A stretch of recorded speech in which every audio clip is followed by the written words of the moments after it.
Shalom. All praises, glory, and honor unto Yahweh, Ba'ashem, Yahweh Shai, Ba'ashem, Rakakwadash. Double honors unto the apostles and the elders, great millstone that rule well through the scriptures. Peace to the 144,000 and the rest of the hopeful elect. On the brother Kaya from GMS Indianapolis, a branch of GMS Indiana. And I'm going to do a response to this brother's page right here, GMS KC Living Waters. I believe this the young elder formerly from Chicago. I could be wrong. But the title says, IUIC Wicked Pharisees has put a spiritual hit out on Great Millstone. And I saw this video earlier, and the brother played different clips from IUIC's Deacon Asaph of him basically slandering us. You know, Great Millstone is infamous for the quote unquote rape doctrine. All right, but it's unjust. All right, infamous basically mean famous for a negative reason, but it's unjust. Okay, and ultimately it's slander, because like our apostles and elders did formerly and do currently, we just go into the Bible and tell you how it should be, or what it should be, or what the Lord says concerning matters. All right, because you got to think, the people of the Bible, our ancestors, lived in the real world and dealt with real life situations. The same thing that happened in today's world and life, it happened then. There's nothing new under the sun. The only thing is we judge things according to Western philosophy, and in the biblical days, things was judged according to Eastern philosophy. All right, we are the people of the East. We are from the East. Okay, Israel is in the East. That's why a lot of customs we have links up with the Arabs, right? The Arabs is what? They the seed of Abraham too. They're sons of Abraham too. Okay, they're not the chosen, the Ishmaelites, right? But we have familiar customs being from the same region. So without further ado, getting to the point, as I was watching this video, Deacon Asaph incorrectly and improperly referenced the situation what happened with Lot and his daughters.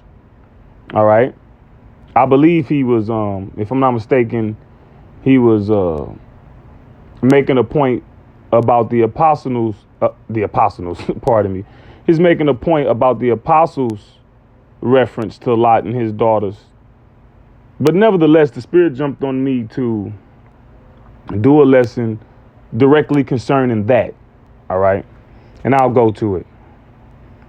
This is, let me get it over here. This is Genesis 19.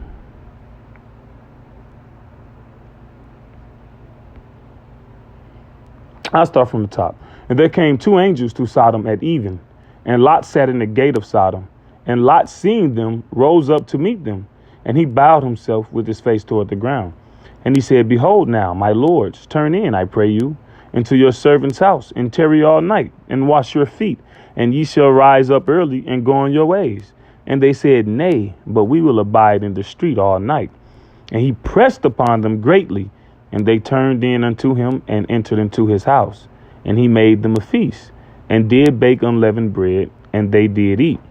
But before they lay down, the men of the city, even the men of Sodom, compassed the house round, both old and young, all the people from every quarter. So the whole city, all the men, regardless of age, surrounded Lot's house.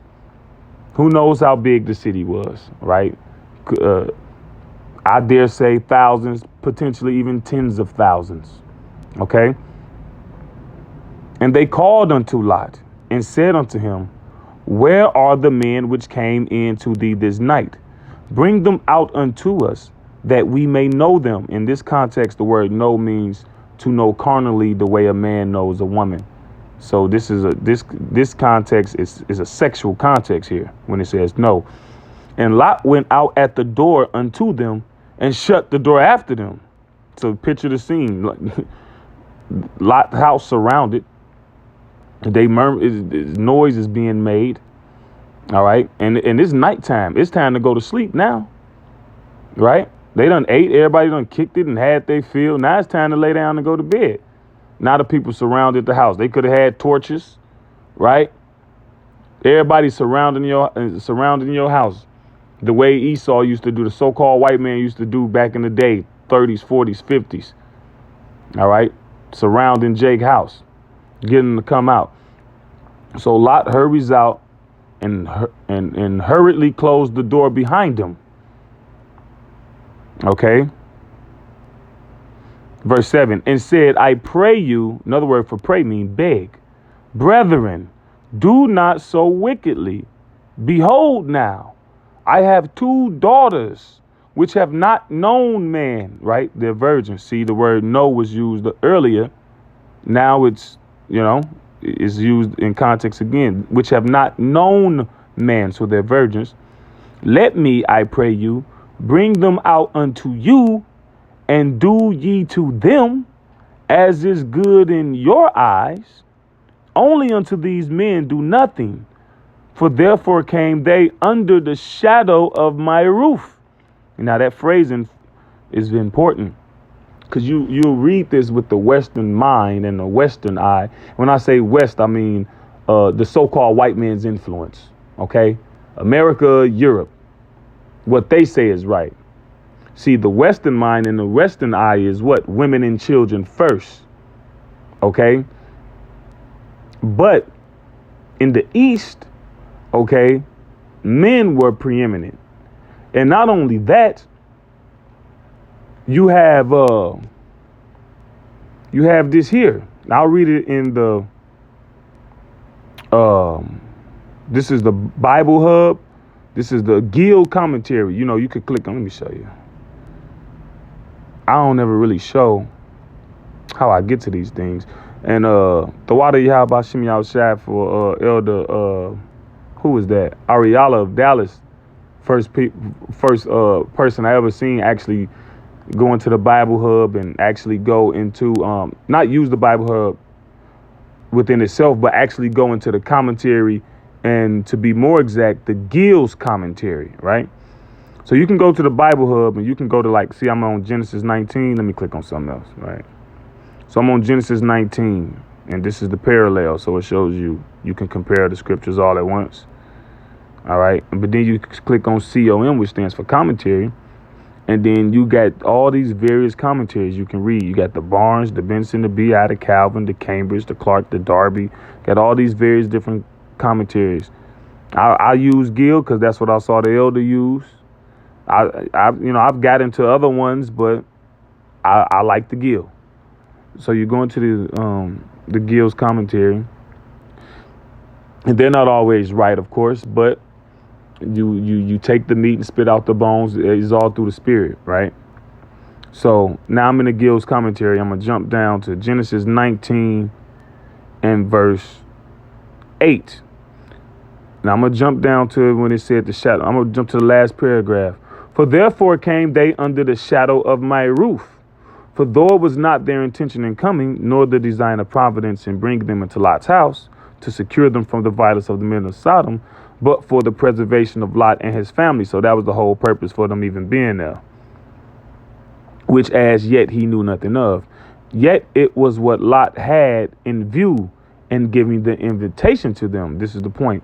And the laws of hospitality being reckoned sacred and inviolable, a man's house was accounted an asylum from strangers when taken into it.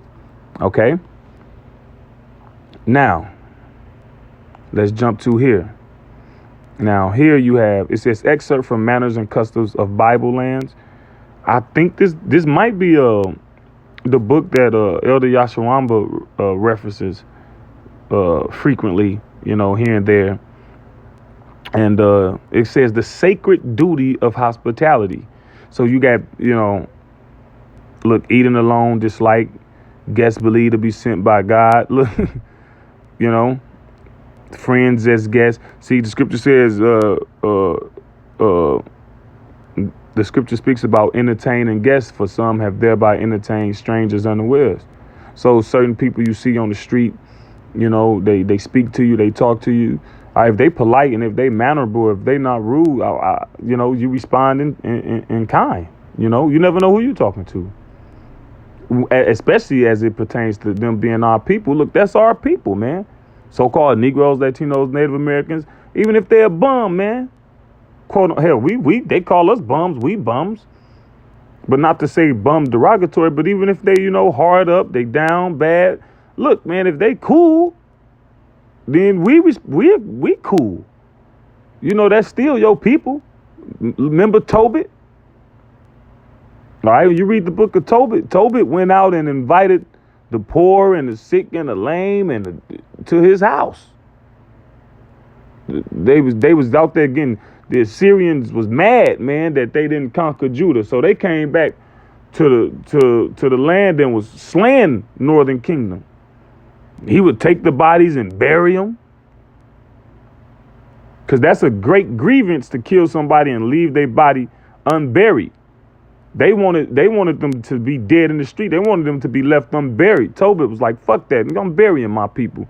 So them still your people. So it says friends is guests, strangers is guests, enemies is guests.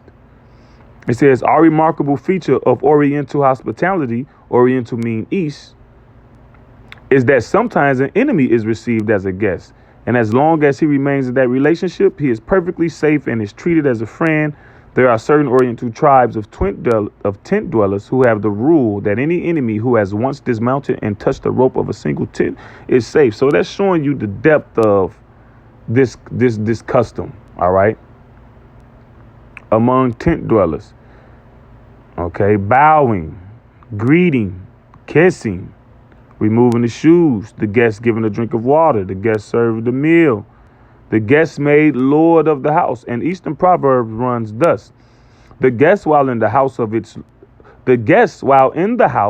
is its lord. And when brothers, you know, come around and brothers come visit, we treat them in kind, and we go visit them, they treat us the same. All right. They don't want you to buy nothing. You damn near offend them if you try to spend any of your money. You know, make sure you're comfortable. You don't leave nobody alone. You know, hey, you sacrifice what you got going on in your personal time. You know. It said, this is a true statement of the spirit of the hospitality of the East. One of the first greetings the Palestinian host will give his guests is to say, Hadda Baitak, however that is.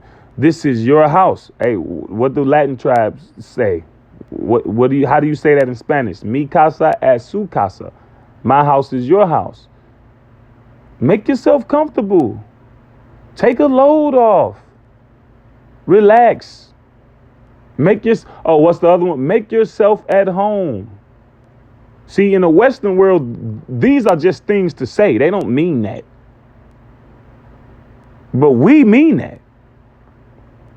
As true returners, as those who are truly returning back to their heritage. This saying is repeated many times. Thus, actually, the guest during his stay is master of the house. And whenever the guest asks a favor, in granting it, the host will say, you do me honor, right? And the brothers of Great Millstone can attest to this. There must have been the same attitude between host and guest in the days of Lot. The host was considered to be a servant and the guest was Lord. Thus Lot spoke of himself and his guests, behold now, my lords, turn in, I pray you, into your servant's house. Okay. Now I want to read protecting the guest. In the lands of the East, when a host accepts a man to be his guest, he thereby agrees at whatever the cost to defend his guest from all possible enemies during the time of his entertainment. Dr. Cyrus Hamlin, an American missionary in the East, was entertained by a governor. The host took a piece of roast mutton and handed it to the missionary, saying as he did so, now do you know what I have done? In answering his own question, he went on to say, by that act, I have pledged you every drop of my blood that while you are in my territory, no evil shall come to you. For that space of time, we are brothers. See? So translate this to Lot. in the situation he was in. See, Lot was in a situation, okay? His house was surrounded by the entire city. Lot know these people wicked and evil and bugged out. All right? But Lot got to live amongst this people. So Lot every day vexed with the filthy conversation of the wicked. All right? And that word conversation going to conduct. So their actions, not just their topics of discussion, but their actions too. But he lives this is where he lives. So he has to, behave and act and respond accordingly. He got to maneuver through these situations. Now Lot is in a situation where he can't maneuver no more. Now he got to act. Now he got a decision to make with all these variables in play. The laws of hospitality. Okay. So Lot, look, within his reasoning, he look, I got 2 virgin daughters, but you do to them what you want to do, but don't do this. And then he further on went on to tell them, look, I got these men under my roof. He say, for therefore came they under the shadow of my roof. Basically, look, the laws of hospitality. In other words, all right, that'll be much more abominable. So Lot, he has to defend these men. He don't know they angels yet. So he dealing with the laws of hospitality, that and the man on man. All right, that ain't supposed to be. So, like I said, man, these people, biblical characters. Look, this ain't a fairy tale. Real life situations happen. Okay. Hell, that type of stuff happened. That type of stuff still happen. A dude and his wife out there trekking in India somewhere. And they beat up the dude and ganged his wife. Y'all acting like this stuff don't happen. Or these people ain't faced with these situations. You got countless people faced with these situations. And they respond in certain, this is how Lot responded with everything he was dealing with. So, I'm surrounded. He was trying to reason with him. All right. But Yahweh Bashim Yahushai had other plans. There was angels. They was coming to rescue them and destroy the city. Now, there's a parallel. This happened with Abraham and Sarah when they were in Egypt.